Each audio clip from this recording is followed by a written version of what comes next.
Pledge. I pledge allegiance to the flag of the United States of America and to the republic for which it stands, one nation, under God, indivisible, with liberty and justice for all.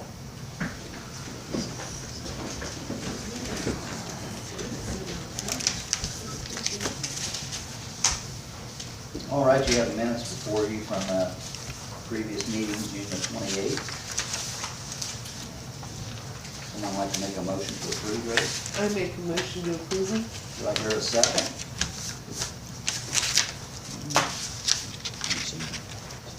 You read me up there. I'll second that motion. All in favor? Aye. Okay, we'll move on to our reports tonight. Mandy? All right, underwater, the plant's treated 1,178,410 gallons since June 28th. Our average daily usage is 42,086. Filtered for backwashed on June 29th, July 9th, and July 21st. Our July back T-test is complete and was absent. We've repaired 2 water leaks. We tapped 1 main and installed 1 new meter setting, replaced 1 meter setting. The water meters have been read for the month of July. The June water report's complete and has been submitted to IDEM. And during the completion of our water system survey for the state, it was discovered that we have a 5 million gallon a year discrepancy between what we're pumping and what we're billing for.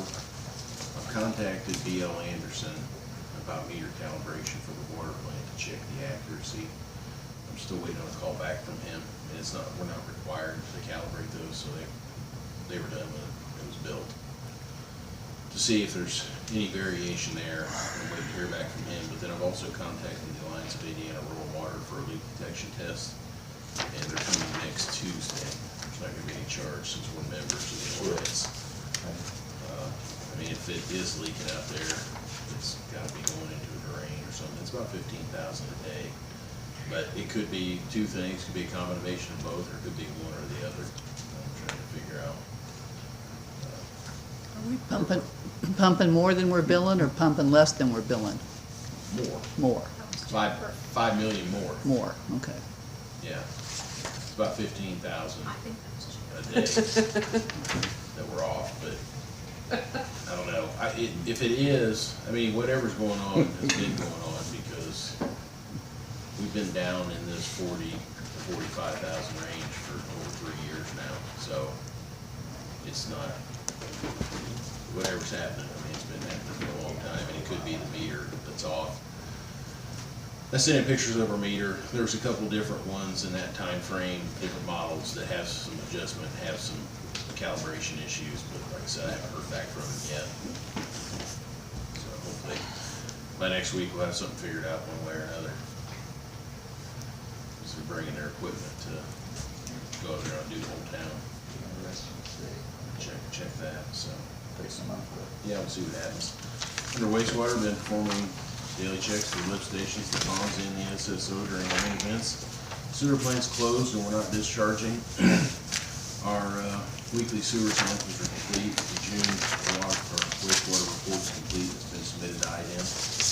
And Covalent's going to honor the original quote for the pump station pilot, but I found out today that the remaining funds are $3,634 for Steve Brock. He ended up off there. So I'd recommend waiting at this time. Other streets, I spoke with Endeavor again about the remaining repairs. They want me to email them a list. I mean, the items are the same ones that I spoke about before. I've done walkthroughs with them, nothing's changed. So I'm gonna send them a list. I'm gonna put a deadline on it. And, you know, if they can't get it done, I wanna give someone completed and send them an invoice. I thought you've already done that. Well, I did it once. I mean, if you guys want me to, you guys want to get it fixed, send them the bill, I'm great with it, because everything is outstanding, has supposedly had a work order done on it, CSU's not responding, and, you know, I've gone out and driven around with him, he showed me these spots. You know, now I gotta go out and count them up. I got, especially at the subdivision, I got meter pits that are covered, and the grade's jacked up on them, you know. I had to find one the other day. I've had to find one the other day and dig it out. because it's under this much dirt, and it used to be. Well, I know that it's been over a month ago that this was discussed, and There's at we least- I did approved. send him an email. What was We it, about 2 approved that months they ago? were giving them a About- deadline. If they didn't complete, we were hiring someone to complete. That's been over a month ago. And then I see the meeting that I was absent in, that was brought up and discussed again, and apparently it still ain't resolved. Here's the deal, and this is what my response was. They keep trying to tell me my problems with CSU, and I said, no, my problem's with you, because I issued you the permit. It was your project. You know, what happens with their subs is of no consequence to me. And we went over that in the other meetings that we had sitting in here Yes. numerous times with different problems to this project. You know, one of those street repairs they did is failing already, over there on Kaufman. It's going to be cut back out, dug out, and fixed right, because they didn't do it right. There's one up on Walnut Street that they never fixed. You know, and then, I mean, I got a whole list. There's issues with alleys, there's a few of them that are really bad, there's pipe, various locations around here, you know, sticking up out of the ground, there's some miscellaneous grade issues on places they did fill stuff in, and it's all sunk, and meter pits that are buried. I mean, that I've found so far, and I gotta go out, I wanna go out and double check all those areas, but, you know, I've had 3 of them that are, they just grade right over them, you know? They hauled in dirt, spread all the dirt out, buried it, went on. The one I found the other day took me a while, man. I knew about where it was at, but I couldn't remember, you know, it's under 6 inches of dirt. I'm not talking about something you can just go up and kick with your boot, open the meter pit up.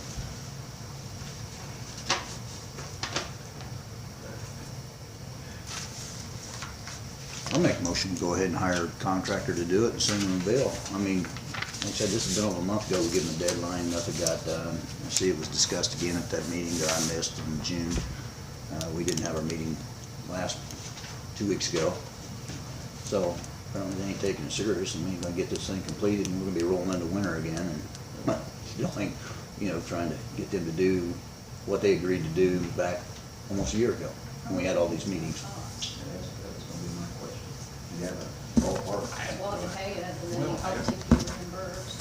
I don't know, probably, I mean, just guessing.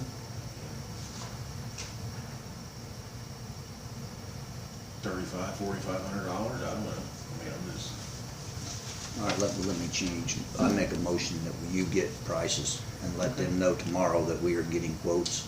And at our next board meeting, if it isn't not repaired by then, we will look at approving the contractor with quotes that you receive between now and then. That's I fine. think that's excellent. I can do that. That'd be because- better that way, then we'll have a dollar amount. That's right. I'll second So now give them 2 weeks to get it done? Yes. Mhm. We'll know And where we absolutely in stand. 2 weeks, we can move forward with it and go. One more thing. Did you second that, Bill? Yes, I did.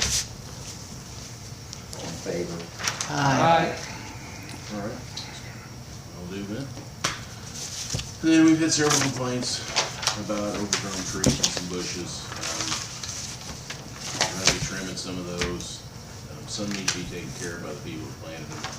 Murray's already started to deal with some of those issues. 2 trees we have are in front of the hotel, need to get them trimmed. And, you know, if the price is reasonable, I'm sure it will be, I just wonder if I can go ahead and just get it done. I mean, I can't see him charging us more than $400 or something. I know we got an email about those at the hotel, Mhm. managing the roof, so Yeah. we definitely feel like we need to move on those. Yeah. Those others that you're, hopefully the property owners will take care of those. Yeah. I just wanna put out there a reminder for everyone, cause I got one I gotta deal with. The planting bushes in the town right away is prohibited, and digging of any kind requires locates. You know? Some of these homeowner tree issues, I got one guy that's put 5 trees on top of the storm sewer over the years, and I got another one that's put 4 on top of the storm sewer. Because, you know. Put something on Facebook. Well, any digging at all, I mean, it's state law, you know, I mean, you need to call those in. I had to call Century 21 down here, they put a sign in about that far from the water main, like 3 feet from ground, and I'm like, you know, you're close. So, Miscellaneous, I do need to get you guys to sign, I think Robin's got to sign off on that roof damage deal. Our insurance company called, informed me that that's not a settlement check, and if we have any issues, the claim is not closed. So, whatever you wanna do there, I've contacted 2 people about the roof. One of them, I haven't got any response from the other one. I was hoping to have a price by today, but they didn't get it here. And then we've got 2 loads of poles with ball diamonds. I wanna know if you guys want to put a fence or put a post with cable between them. And I was gonna use the other ones to replace the parking bumpers that got rotted out, and we hauled those off and burned them several years ago. But I was gonna talk both ways about chain linking that versus doing something like used to be at the park. And I don't care. I just You want guys have a preference? to tell I them. mean, what's the easiest? I personally, you know, that company bought, that league that's using the ball diamond contract, but they've got plenty enough fence out there at the water plant to do it. Okay. They just don't have, which they may buy the rest. That's, will be my next question here, is if we're gonna buy it or they're gonna buy it, but they don't have posts and rails. They got the fence. So they don't have the post, the hard rail, or the top, you know, the top rail. They by far have enough fence. They've got, I don't even know, That's a 3-foot fence or 4? they, 4. They've got other heights, but 4, it would be 4, it'd be about like what's around the fields. If we use fence. Cause I was gonna talk to them about that. I guess fence would be more secure. Yeah. I don't know about the expense at this point.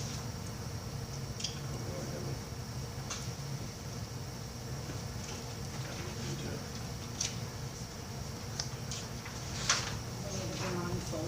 Yeah, we definitely do. There's some in the ball field fund. Is it? There's 2,100 in there. Well, the goal of the fence is just to keep people from, The other thing. I mean, we're not gonna secure that area down there with fence. We're We've not had gonna do kids it. going through the fields and driving through Yeah. and doing silly stuff. It kind of, Poles and cables would, I'm not sure about Yeah, the I don't- cables because some kids have been decapitated Yeah. driving their Yeah. go-karts and not seeing the cable at night. the thing with that was kind of one of my concerns. Are down there with their 4-wheelers and who knows what else, and they come flying across that field and go between a couple of The little poles and not see go-kart, that yeah. cable. And another thing that they had mentioned was trying to keep people out of the parking area too. We could actually put a gate across there, and actually if they wanted to lock the drive off to where nobody could even pull in unless they had a key or it was one of the groups, because that was something else I mentioned to Andy. He wasn't for sure if some of them teams have submitted their insurance, liability insurance and stuff that we were supposed to be getting from them, from the other teams outside of this orange. Oh, yeah, that's right. I don't know that if we had received that or not, and it come to my attention when I went by there and seen some of them other teams out there that was in question, and they were all to supply insurance and proof of insurance, because there's other teams from outside the community Yeah, that's when down they there, had their, and they were supposed to supply that to us. And I wanna make sure that we get that and we're covered as far as liability, and they're insured. And that kind of brought that up, that if they were one of the teams coming and we had a gate across there, and they don't have insurance or they ain't issued a key, then they can't get in without somebody down there saying they can't get on the field. And also that would keep kids, and there's been people out there, like Andy said, people in cars going out there doing donuts, tearing gravel all up, and if we put that fence out along there go-karts. and block that all the way off the fence, put a gate up, then no one could get in there to tear the parking lot up every time you get it leveled out and straightened out and looking good, so. Or semis parking. Maybe we need to have them come back to the meeting like after festival and talk about, okay, how did it work for you and us for this? Because right now, I think we've saved them some money, because originally they were gonna mow and they were gonna do a lot of other things, and we've been doing that, so maybe they've got some funds that they kind of set Right. aside that they could buy the material for the fence and put that up or something, so. Touch base with them. Just And, touch base you know, if we with put the them. fence up like Andy was saying, all them poles that he's got, use them for parking bumpers to where when they pulled up to the fence, it wouldn't be running into the fence or getting on out into the grass area where the fence would be set at or something. And we could still make use of those poles. Sure could. All right, I'll give him Sounds a good to me. call. All right, under building, we've issued one certificate of occupancy. We've had 3 building permits issued, one of which, people questioned already, was for Beck's multi-housing facility up there. And then 1 demolition permit was issued, and 1 building permit inquiry, 2 demolition permit inquiries. The June census report is complete, has been submitted. I've attached the pool fee schedule for you guys to review, and we may wanna alter that, visit that. You know, I got a lot of these people buying these like $300-400 pools, and under our ordinance, the rigid ones are $115 for a permit. So, you know, you guys take a look at that, and we'll talk about it at the next meeting. And then I've received 1 contractor's bid for the demolition of 315 South Railroad and the Kane property. I haven't received anything from the other 2 contractors yet. The bid I do have is attached there. And it was, for property down on Railroad, it was $10,900. I had them do the seating separate, $600. And then for Kane property, it was $9,400 from demolition, and then $600 again, separate for the seating. Andy, with the swimming pools, Mm-hmm. are you talking about the ones that they put up every year? Take down and put up every year? Doesn't matter, yeah, it can be. Some Well, people do, because some that people would be the number C, the above ground, $10 permit. don't. No, it's not an inflatable pool. No, Rigid. it's a non-rigid, Right, which, non-rigid, but we have people that, I mean, rigid is any pool with a frame. If it has a frame, it's a rigid pool. The $10 fee are these ones that are, I call an inflatable pool. You can fill with, you know, water, inflate them and then put water in them. Got a But- ring around the top, right? Huh? Got a ring around the top, like. Yeah, so it's just full of water. I mean, it's like a big giant water balloon, you know, and, you know, now that these pool prices are coming down, you know, people going to Walmart spending $300 or $400 on a cheap pool. And, yeah, the Intex pools. and it's, like I said, it's a $115 permit. I think we need to review that ordinance and Yeah, look at it. I just want to bring it to your attention to look at, and then, you know, maybe we can do something at the next meeting. Yeah, and keep in mind, you know, those rigid pools, if you put them up and take them down, which a lot of people do because they're very easy to disassemble, and then once it's down, you want to put it back up next year, it's another permit to put it, to reinstall it. So it's one of those deals where it's kind of, My biggest For thing, maintenance. I want something there because I've already seen someone doing it, is not having GFI power on the pool. Yeah, I mean, you know, I mean, people think it's a long shot, but some people go wrong, and, I mean, you could kill everyone in the pool. I mean, you know, Sure out. yeah, I mean, you know, they make GFIs that you can run off a cord, so. well, I a mean, lot it's of the not- filters for those pools have GFIs. too. Yes, you know, it's not expensive, but I mean, we do need to just make sure they're Let's doing it. review this.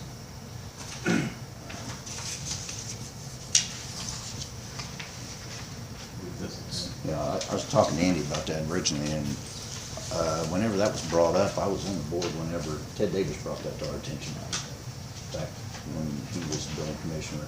And basically, there was nothing on the books, and he wanted to have something in place, just so people knew what the laws were about. It had to have a removable ladder, or else it had to have a fence around it, and things like that.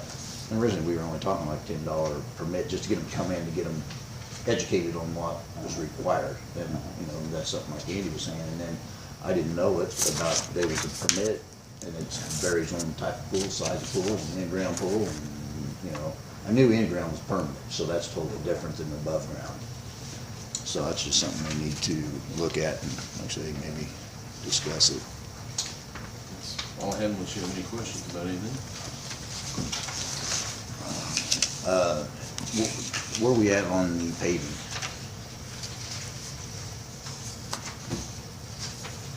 Nowhere. I just talked with Stu the other day about it. It's gonna be submitted Friday.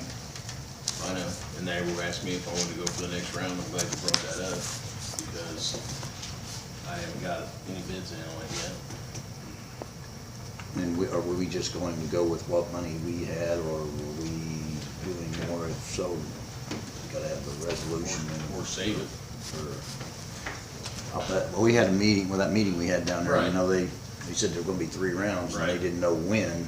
You know, they're just saying, it could be another one yet this year after they award the first rounds and whatnot. They're In the spring. anticipating a lot of people, and then there may be one in the spring. They're not saying when they're going to have another grant, or, you know, Is that still a matching grant? 50-50 match right now.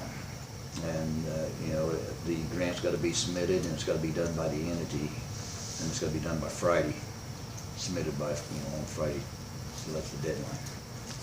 So they were gonna get all the information ready, because I've been talking to them the last couple of days about what we need to furnish them, but you gotta have the price of the project, you gotta have, if you're using additional funds other than that LOIT money, you gotta have a letter stating where those commitment money's coming from, you gotta have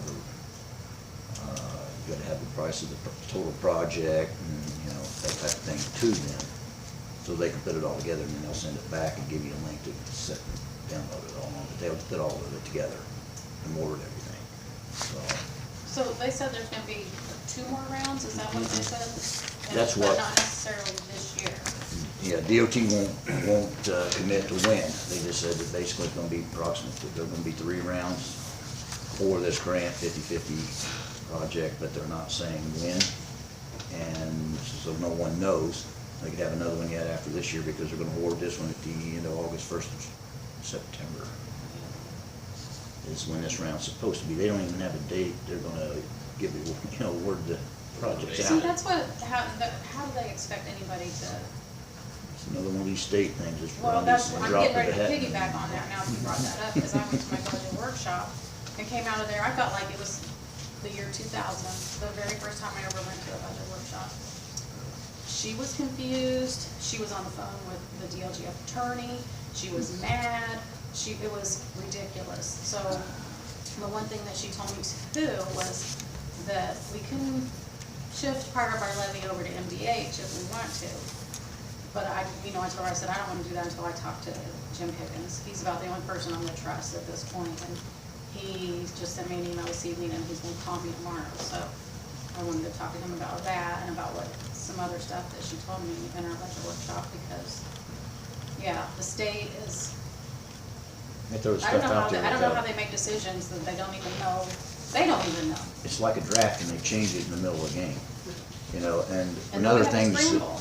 and another thing I found out, and I just found this out yesterday, was if you're paving and you pave a street that comes out, there's a sidewalk that comes out to that street in any way, shape, or form, it's gotta be ADA compliant, so then you gotta do ADA sidewalk ramps at the end of the sidewalk. You don't have to redo the whole sidewalk, but the approach where that comes onto that street has to have the ADA compliant ramp to it, because it comes out level with that.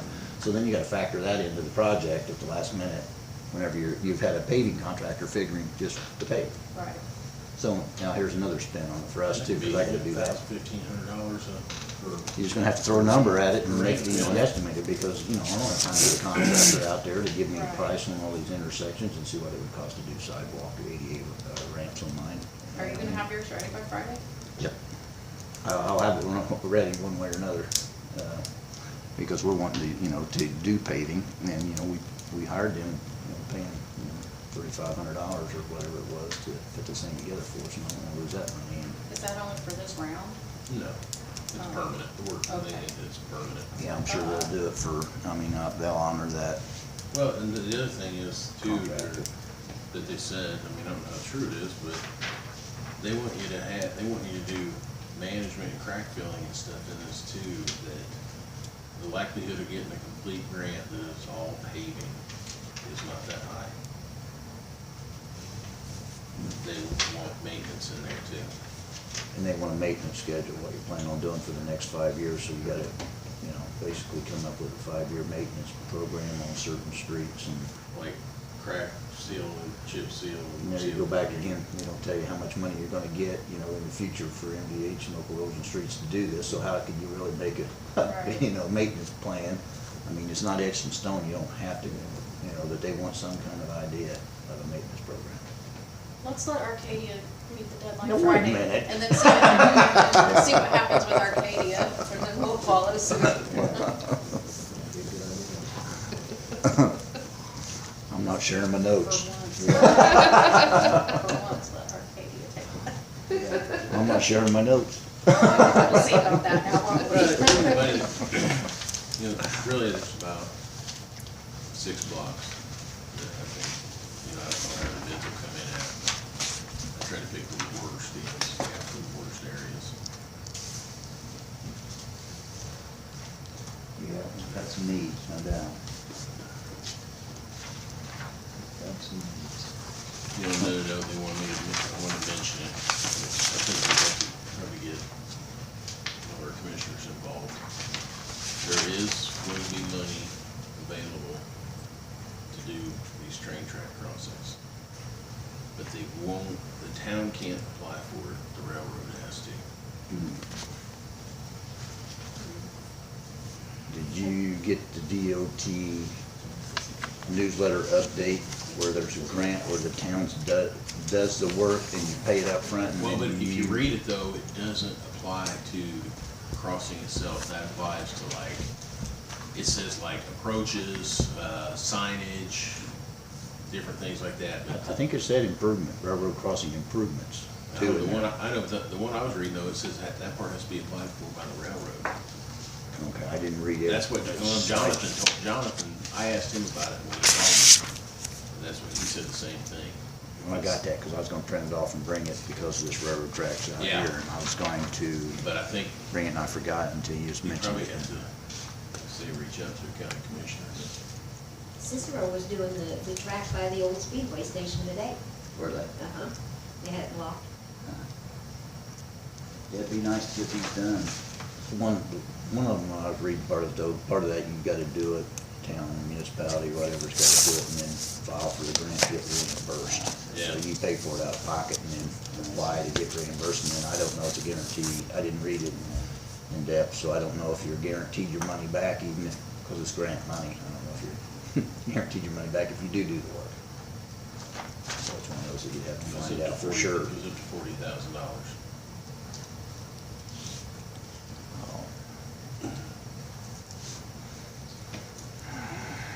That's all I have. Did we need a motion or anything for Fred to sign that insurance documents or whatever? Everything's, you're satisfied with everything and what the Well, but she insurance said agent she said that said it it's doesn't not- close the yeah, claim? yeah, it's So you're not- good with that? Yeah. The agent actually called me back about it.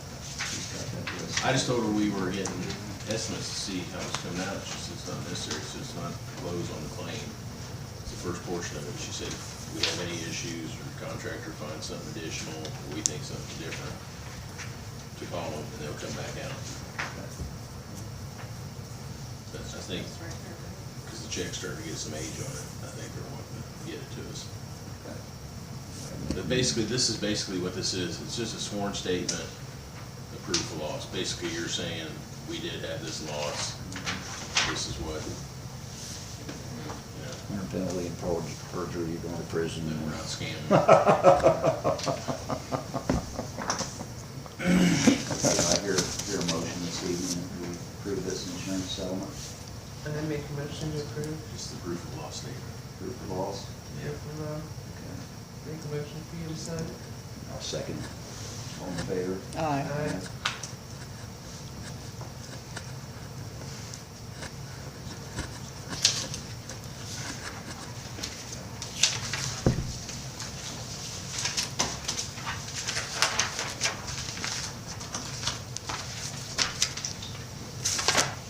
Robin, do you have anything this evening? I just have one thing, some of you may or may not know, we did not get the water grant. So if we wanna go in for the second round, we have to have a public hearing on August 9th. And it had to be submitted to the paper right away, so I told Amy, go ahead and submit it, the worst. I mean, I said, I'm sure the council would probably wanna for the second round, but if they don't, the worst case is we've advertised for something that we're not gonna do, but. So, 9th's our first meeting in August. yeah.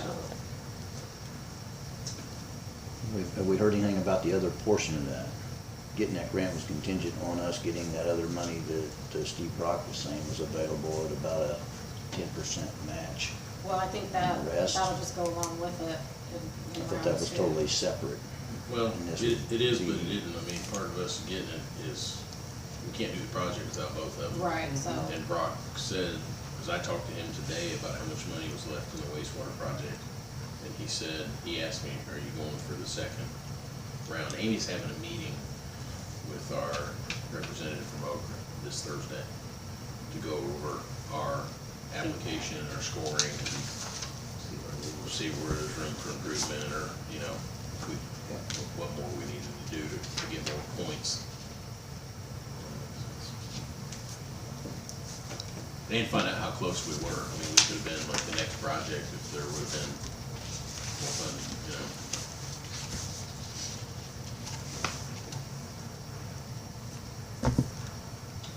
So we'll move on to old business tonight. We have a confidentiality agreement. yeah, this was the thing with Endeavor, but do you guys wanna sign it, or do you wanna wait until? I mean, it's neither here nor there as far as the work that they haven't finished, but you just wanna sit on it? We have all they provided all the documents. They gave it to us, book form, prints, and digital. The only thing Manny said about it was that some of the wording was really broad, and he said as long as we are, keep everything that they provided us, make sure that we keep it confidential, he said he doesn't have a problem with it. I don't know if you wanna hang on to it, and, I don't know, I mean, it'd really just be kind of being stubborn at this point.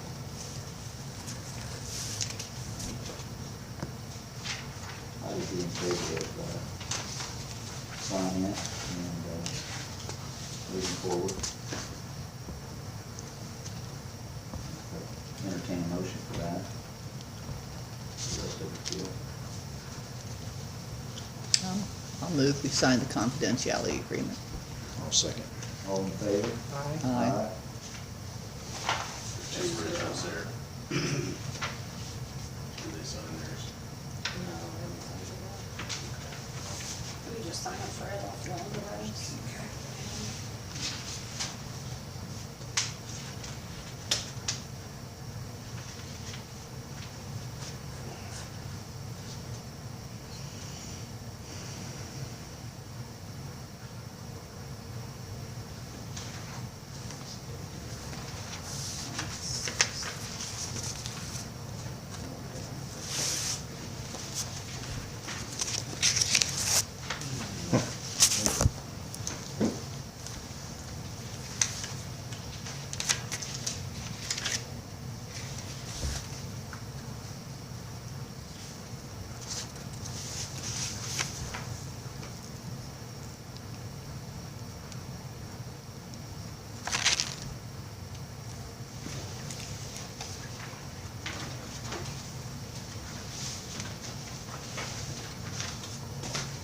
Okay, is there any other old business this evening? We'll move on to new business. We have Todd Williams here tonight from the Hoosier Start Program to give a presentation. So Todd, welcome. Thanks very much for having me. Yeah, thanks for your patience. Hand one of these to each of you. There's several things in here. I have mine. Okay. We'll only look at a couple things in there just in the interest of time. They'll be on the left side. There's a resolution and adoption agreement. And then there's also one sheet behind that says what's in it for you at the top in a minute. But I work with Empower Retirement. We do the record keeping for the Indiana's Hoosier Start Deferred Compensation Program. So I'm a contractor with the Indiana State Auditor's Office. Auditor Crouch is the administrator.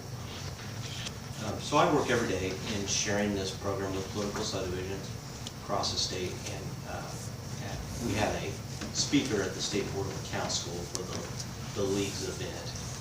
That was Blue Chip, and that's where I first met your clerk treasurer, and we had a chance to meet earlier today. I shared some information with her, but just like to share with you basically what the program is, why it's so important for state and local government employees, and then also, you know, how you can use it, how your employees and even yourselves can benefit from it. But that said, just by show of hands, sometimes there's someone in the group that's either been an elected official in another subdivision, or an employee of another subdivision, or even the state of Indiana. So you already have been in the program, you know about it a little bit. Is there anyone amongst the group? No. So it's new to everybody. So basically, the Hoosier Start program is a 457B deferred compensation plan, similar to like a 401k if you're a private sector employee. But here it's called 457. It basically lets a state or local government employee or elected official to save for their own retirement, and it's the money that they put in is voluntary, and that is money in their own account, just like a 401k is. So when they terminate employment or they retire, that money's theirs to do with as they will. They could move it to an IRA, they could move it to a 401k at their next job if they went to the private sector, they could keep it in their account, you know, whatever. For most of your political subdivisions, it's going to be a supplement to their PERF benefit. That's what it would be here. Same as with the state of Indiana. For some political subdivisions, they don't have PERF, they can't afford it, or for whatever reason they don't use PERF, but they have Hoosier Start, and that's their only retirement savings. Much like my 401k is mine only savings. I don't have a pension. I did at one time, but not anymore. So that's kind of in a nutshell what it is.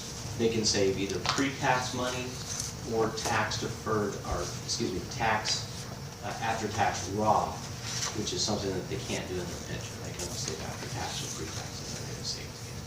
So it has some unique advantages over the pension program. But that's essentially what it is.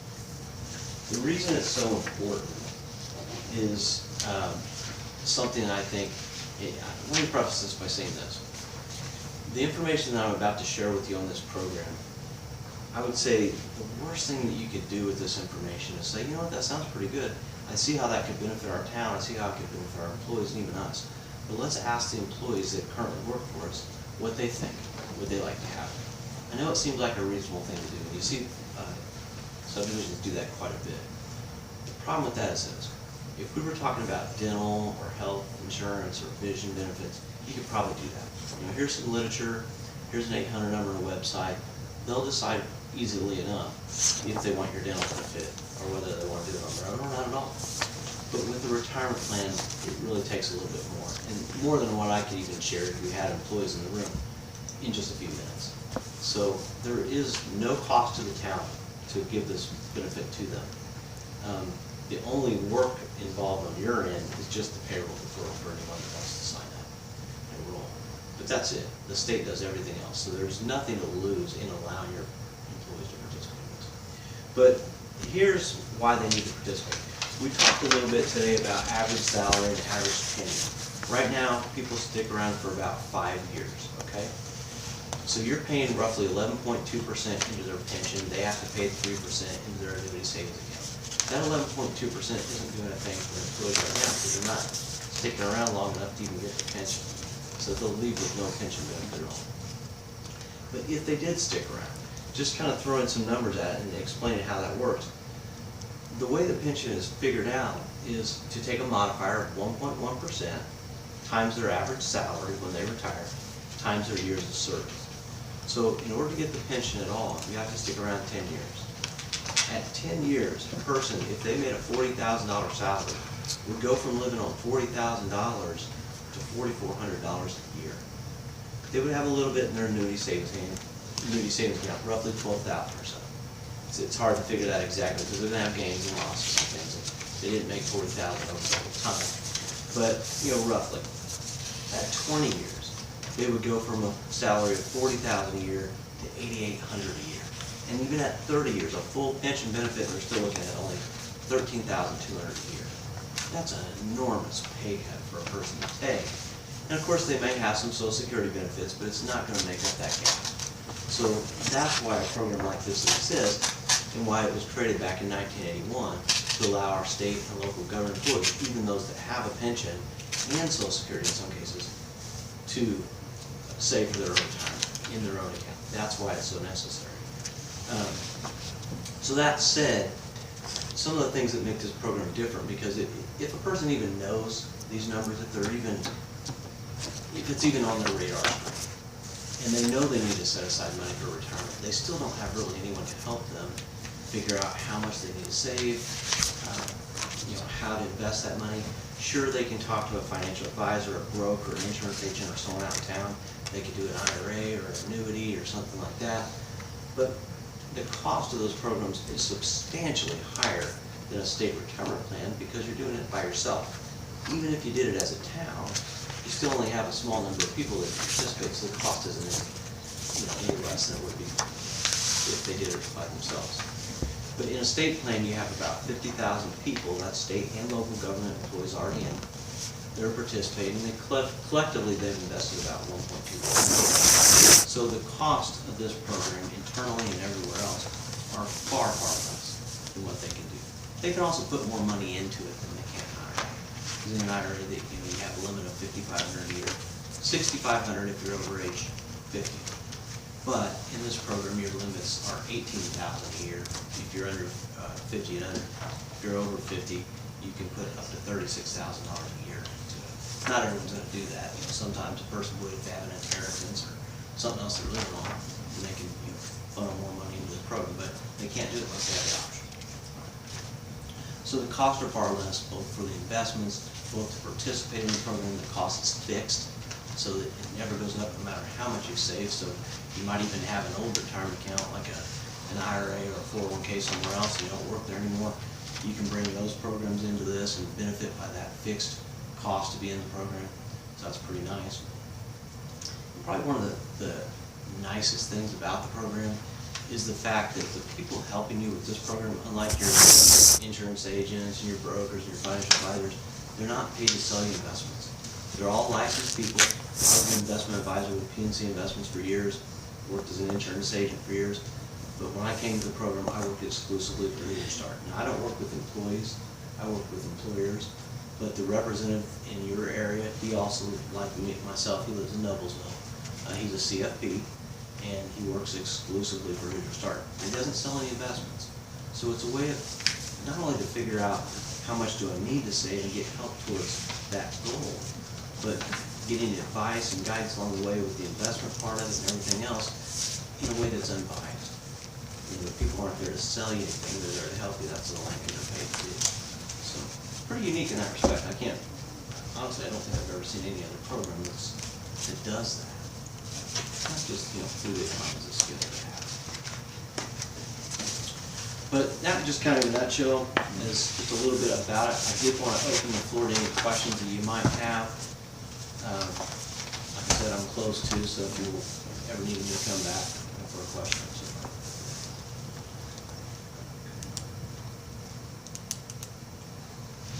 These pre-tax savings? It can be one or the other. The default is pre-tax dollars that goes into it, but you as a town council can decide to also allow them to do after-tax Roth defaults too, which is something they can't do in PERC. But that's really, the state's left that up to you. And this isn't, like a sales pitch either. This is something that the state has offered to you since 1981, but a lot of subdivisions don't know about it. So it's basically just saying, you know what, we like what the state's able to offer because of being such a large employer, we just want to let our employees do it.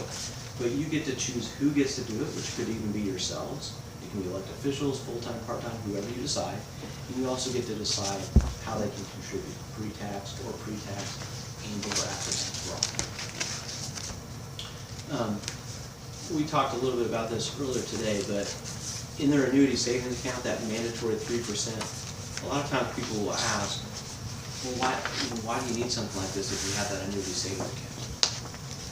The reason why is that 3% that's mandatory, if the only option that you have to raise that 3%, you can raise it as high as 10%, and that's pre-tax money. But the only time you can do that is years 5 to 7 of your government employment. That's your only window. If you miss that window, you've missed the opportunity to save more completely. The other caveat is, if you do raise it, you can never again decrease your contribution back down for any reason, even if you leave government employment and come back. The other way that you can contribute to that is after-tax money, but there's a caveat to that too, it's not raw. So in this case, you're gonna pay your payroll taxes, then you're gonna contribute with after-tax dollars, and when that money comes out, probably in retirement, but maybe not, that money's gonna be taxed again on the gains. So the benefit in Hooters Start when you offer your employees the ability to do raw is that that money is tax-free income in retirement. The only time they paid taxes was the year that they contributed. So that's kind of the difference in a deferred compensation versus your maybe savings in pension.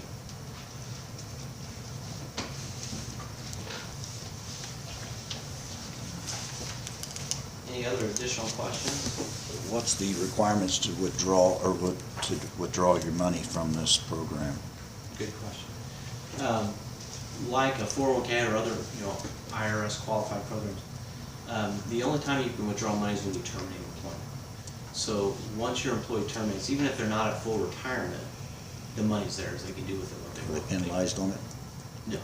No. There's no vesting and there's no penalization when they leave. That's where it's kind of different than some programs you might be familiar with, or the pension. The pension, they have to be vested to get it. Not here. This money's theirs.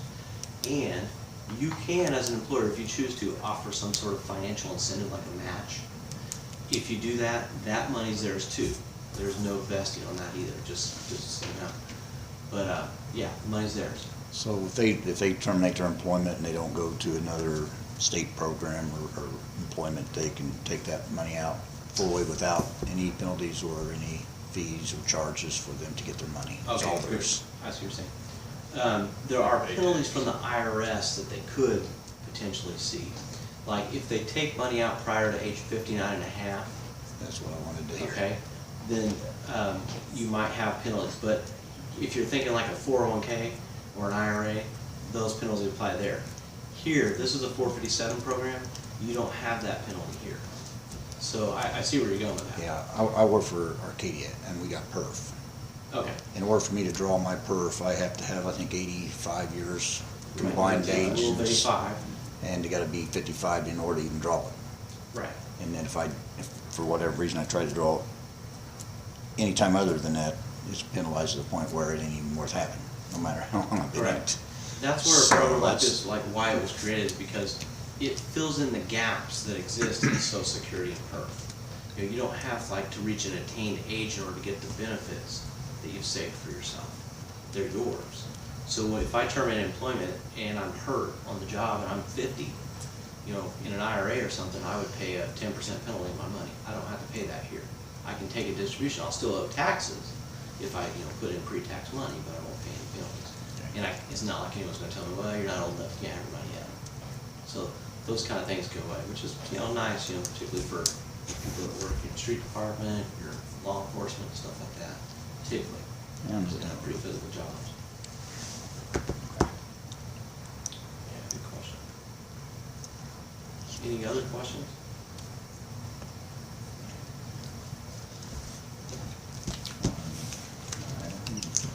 Todd, thank you. Thanks very much. We appreciate You are more than welcome to call me, email me with questions. As I told her earlier today, you don't have to make a decision on this. This isn't like a hard sell or anything. This is a state benefit they offer you, they want you to know about it. But I'm right up the road in Noblesville, so if you need me to come out and answer questions before you make a decision on whether or not you want to use it, by all means do that. Okay, thank you very much. Thank you. We appreciate it.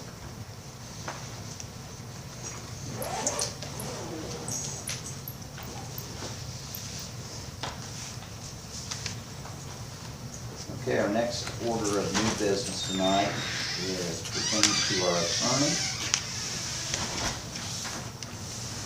ratifying our contract decision.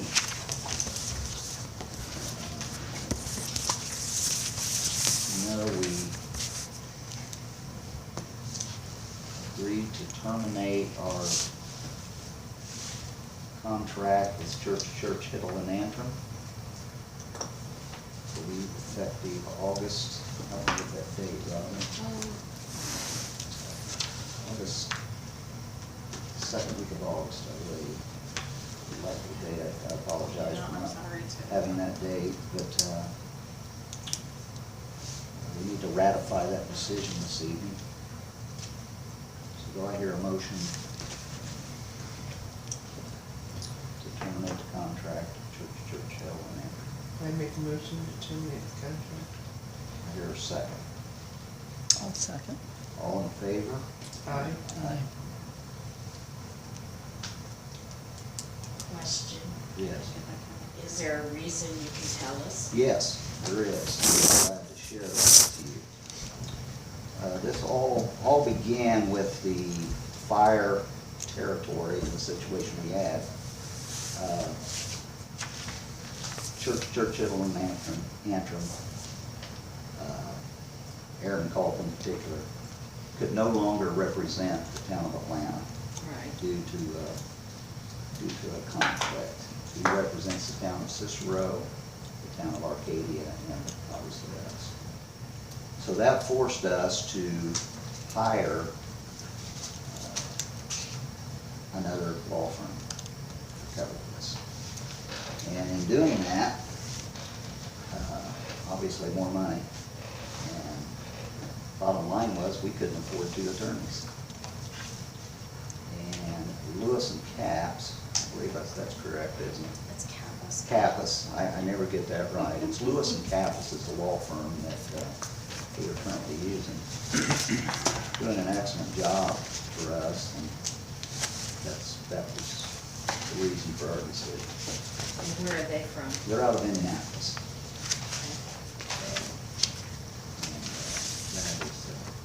And that's where we're at with that. Okay, and is there an update on the fire department? Unfortunately, there is.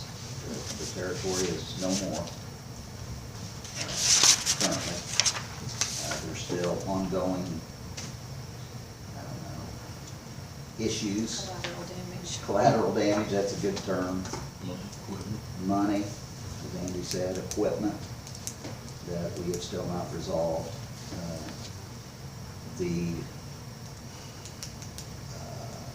issuance of funds that were secured during the tenure of the territory. And it's all a big debate at this point, so. we And don't- is it in court? Not yet. It is not. It is not there yet. And are we covered till the end of the year? We are. We Covered are forever. covered. We are covered.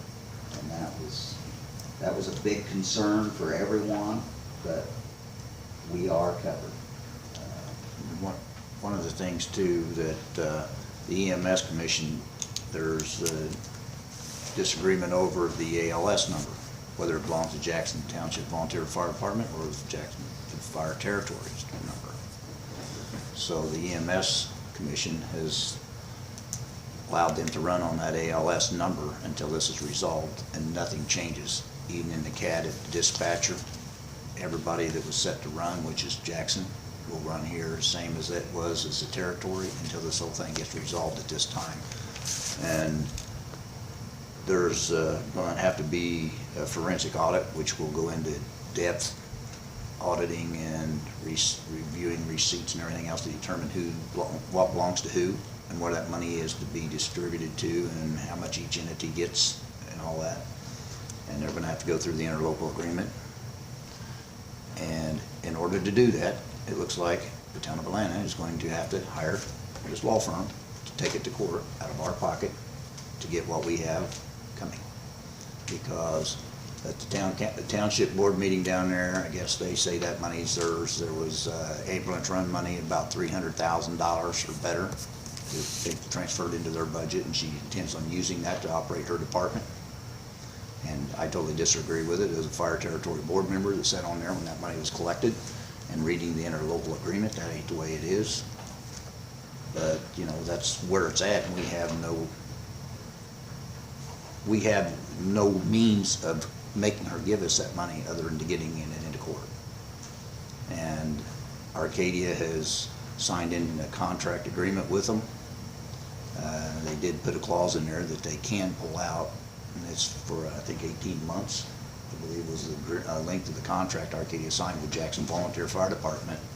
But they did put a clause in there, depending on certain circumstances that may come out of this, they can back out of this contract. I don't know that the township signed that.